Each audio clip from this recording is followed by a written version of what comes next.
பழைய ஏற்பாட்டின் நியாயப்பிரமாணத்தின்படி நம்ம நடக்கணுமா நடக்கக்கூடாதா? और जूने करार के उस व्यवस्था के अनुसार हमें चलना है या नहीं।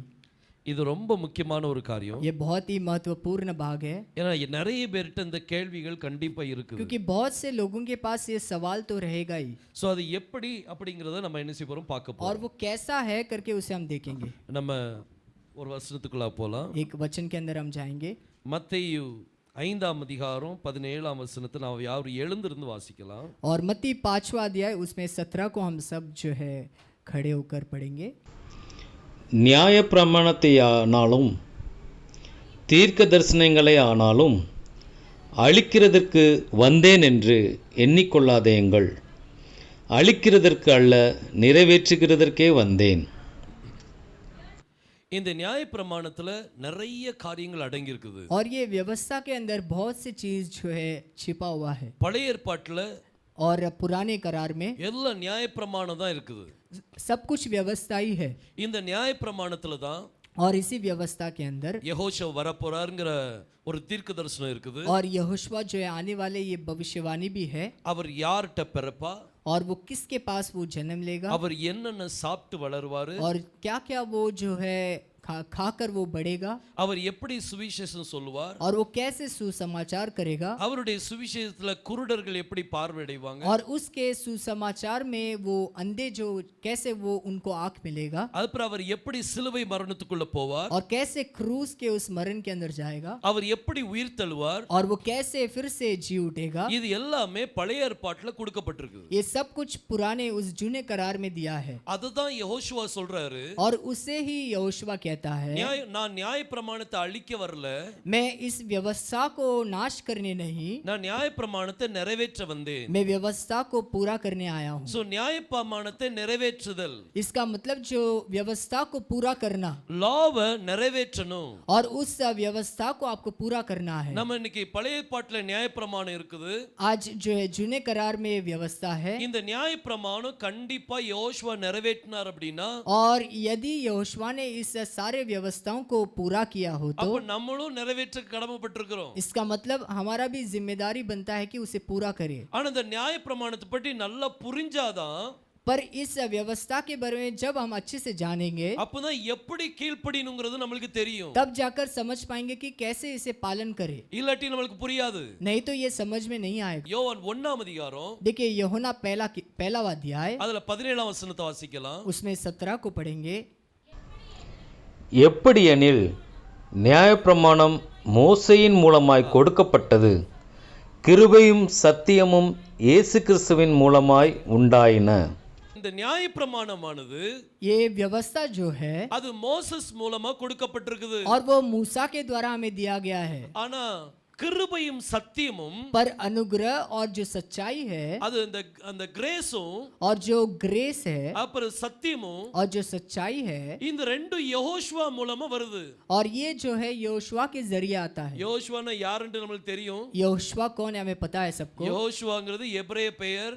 और यहोशुआ जो इब्रानी नाम है, அந்த நம்ம இயேசு அப்படின்னு சொல்லி சொல்றோம், हम यीशु करके बोलते ஆனா हैं, அவருடைய பேர் வந்து யெகோஷுவா. पर उनका नाम जो है यहोशुआ है। இப்போ இந்த நியாயப்பிரமாணத்தை கொண்டு வந்தது யாரு? अब इस व्यवस्था को कौन लेकर आया, அது மோசஸ் கொண்டு வரார். वो मूसा लेकर आया। இவ இந்த ஓல்ட் டெஸ்டமென்ட்ல ये जूने करार के अंदर மோசஸ அவ உயர்ந்த மலைக்கு கொண்டு போறார், और मूसा को जो है ऊपर पहाड़ पर लेकर जाता है, அங்க அந்த பிரமாணம் கொடுக்கப்படுது. और वहां पर जो आज्ञा है वो दिया गया। சோ இந்த பிரமாணம் யார் மூலமா கொடுக்கப்படுதுன்னா, ये व्यवस्था किसके द्वारा मिलता है, அது மோசஸ் மூலமா கொடுக்கப்படுது. ये मूसा के द्वारा मिलता है। இந்த பாருங்க, எப்பவுமே ஒரு காரியம், देखिए हमेशा एक चीज है, மோசஸ் உடைய பிரமாணம் மட்டும் இல்லன்னு வைங்க, केवल मूसा का वो व्यवस्था ना हो, இன்னைக்கு பைபிளே இருந்திருக்காது. आज कलाम नहीं होता, அப்படிதானே?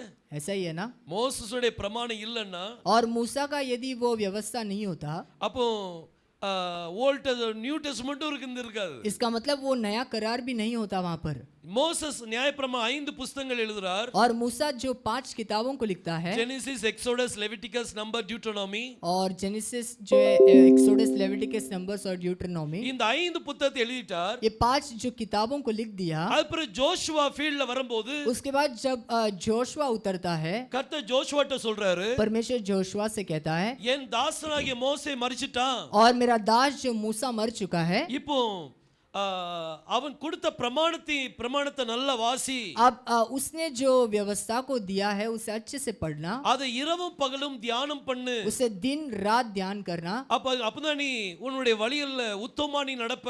तब जाकर तेरे मार्गों में तू सच्चाई से चल सकता है, உனக்கு ப்ராஸ்பரஸ் லைஃப் இருக்கும். एक खुशहाल जिंदगी होगा तेरा. அப்படின்னு சொல்லி கர்த்தர் மோசஸோட பிரமாணத்தை பற்றி யோசுவாட்ட சொல்றார். ऐसे जो है परमेश्वर जोशुआ को जो मूसा का जो व्यवस्था के बारे में बताते हैं. மோசஸ் மூலமா பிரமாணம் வந்துட்டு, और ये मूसा के जरिए जो व्यवस्था आया, இந்த பிரமாணத்தை ஜனங்கள் மத்தியில கொண்டு போனது யாரு?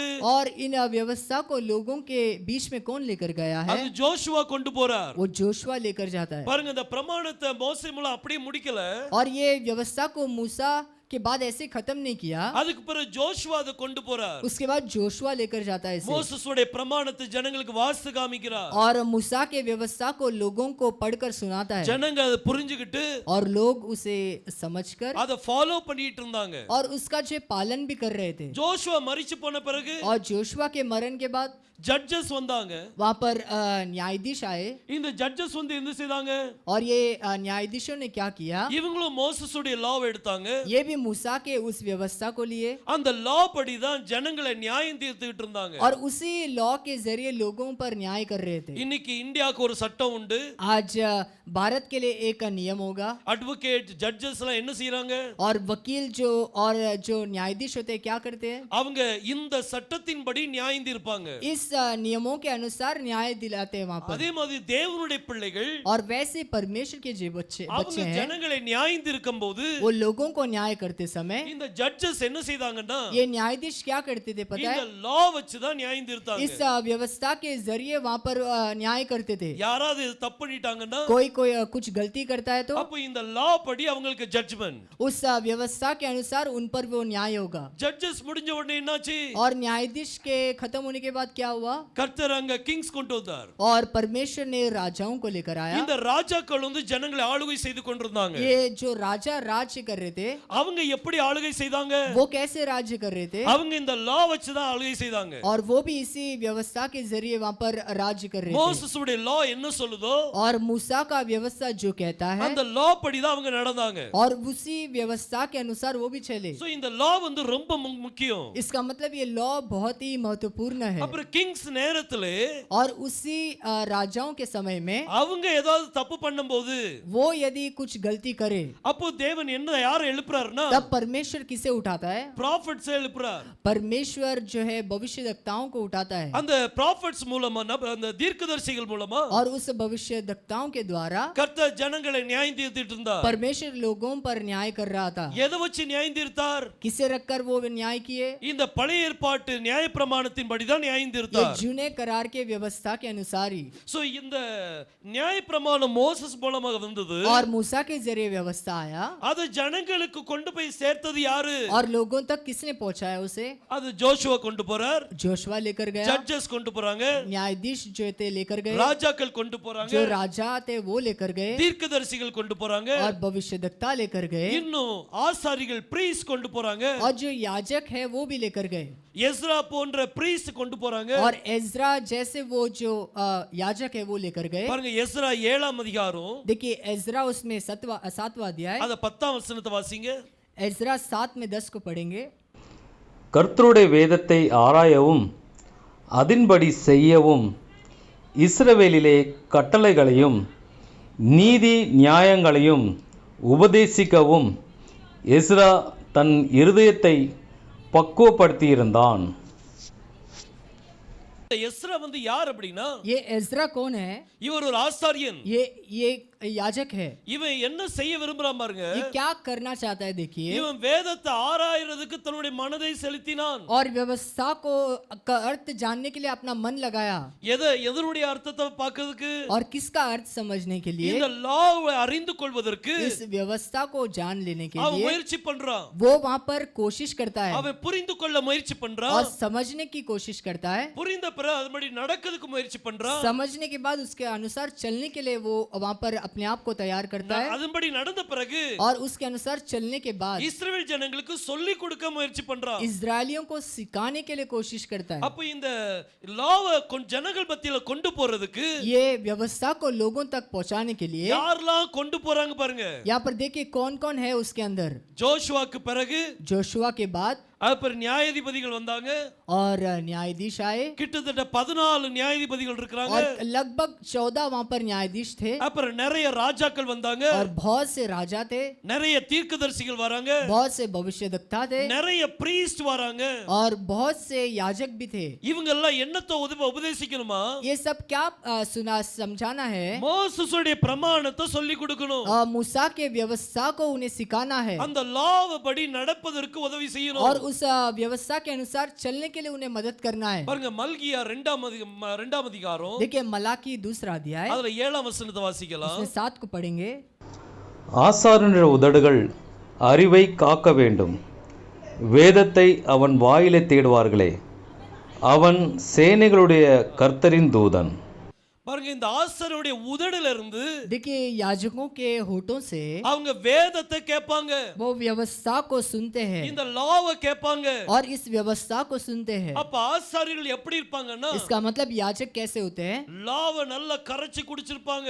और व्यवस्था को अच्छे से उन्होंने एकदम अच्छे से समझा होगा, ஒவ்வொரு லாவை பற்றி அவங்களுக்கு நல்லா தெரியும். एक एक व्यवस्था को अच्छे से जानते थे वो। ஒரு பிரச்சனை வந்துட்டுனா एक छोटा सा कोई समस्या आता है, இந்த லா படி தான் உங்களுக்கு நியாயம் இருக்கணும். और व्यवस्था के अनुसार ही न्याय भी करना है, எல்லாம் லா படி நடக்கும். सब कुछ व्यवस्था के अनुसार ही होगा। இன்னைக்கு நம்ம எல்லாரும் ஆசாரியர் தான். आज हम सब याजक है, நம்ம ஆசாரியர்கள் அப்படினா हम यदि याजक हो तो அப்ப இந்த லா நமக்கு தெரியுமா தெரியக்கூடாதா? ये व्यवस्था में जानना है या नहीं, லா நம்ம நல்லா படிக்கணும். और इस व्यवस्था को अच्छे से सीखना है। எனக்கு தெரிஞ்ச நிறைய பேர் இருக்காங்க. और मैं बहुत से लोगों को ऐसा जानता हूँ, அவங்க ரிட்டையர் ஆன பிறகு और वो रिटायर होने के बाद வேற என்ன செய்ய उसके बाद क्या करे? LLB படிப்பாங்க. ठीक है, LLB पढ़ेंगे, அவங்க அந்த உலகத்தினுடைய சட்டதிட்டங்கள் படிப்பாங்க. संसार के नियमों को सीखेंगे। ஆனா நம்ம எந்த சட்டங்களை படிக்கணும்? पर हमें कौन से नियमों को सीखना है? பைபிள் லாவை படிக்கணும். इस कलाम के अंदर जो लॉ है उसे सीखना है। ஒரு ஒருத்தர் குடிக்கிறான் அப்படினா यदि कोई पीता है அவனுக்கு என்ன லா?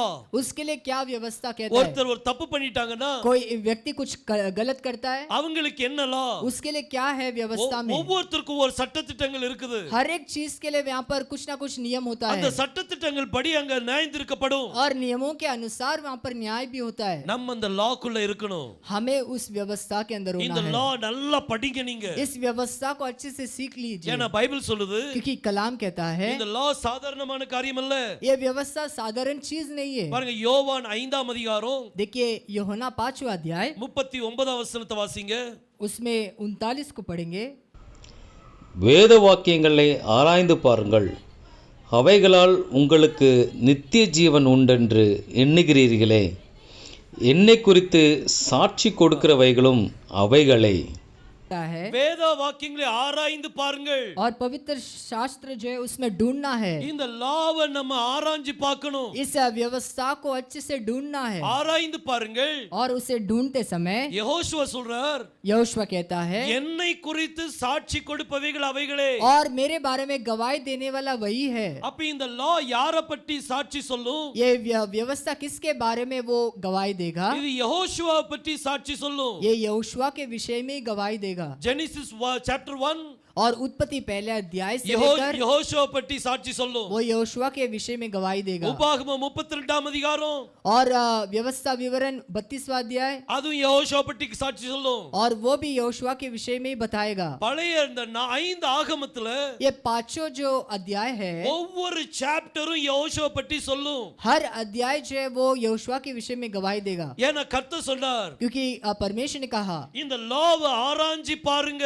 इस व्यवस्था में हमें अच्छे से ढूंढना है அவைகள் உங்களுக்கு நித்திய ஜீவன் கொடுக்கும் என்று அறிந்திருக்கிறீர்களே. और वो तुम्हें अनंत जीवन देगा, आप जानते हो। என்னை குறித்து சாட்சி கொடுப்பவைகளும் அவைகளே. और मेरे बारे में गवाही देने वाला भी वही சோ है। யாரை பற்றி சாட்சி சொல்லும்? वो किसके विषय में गवाही देगा? யெகோஷுவா பற்றி சாட்சி वो சொல்லும். यहोशुआ के विषय में गवाही பாருங்க, देगा। நல்லா புரிஞ்சிருக்கும்னு நினைக்கிறேன். देखिए अच्छे से समझे होंगे, मुझे லா लगता யார் है। மூலமா வந்தது? ये व्यवस्था किसके द्वारा आया? மோசஸ் மூலமா வந்தது. ये मूसा के द्वारा आया है। அதுக்கு பிறகு ஜனங்கள் மத்தியில பரப்புனது யாரு? और उसके बाद लोगों के बीच में किसने फैलाया? ஜோஷுவா கொண்டு வரார். जोशुआ लेकर आए, நியாயாதிபதிகள் கொண்டு வராங்க. जो न्यायाधीश थे वो लेकर आए, ராஜாக்கள் கொண்டு வராங்க. जो राजा थे वो लेकर गए, தீர்க்கதரிசிகள் கொண்டு வராங்க. और जो याजक थे वो भी लेकर गए, ஆசாரியர்கள் கொண்டு வராங்க. और जो भविष्यवक्ता थे वो लेकर गए थे। அப்புறம் ஆசாரியர்கள் கொண்டு வராங்க. उसके बाद याजक लेकर गए, அது போல இன்னும் வேத பண்டிதர்கள் கொண்டு வராங்க.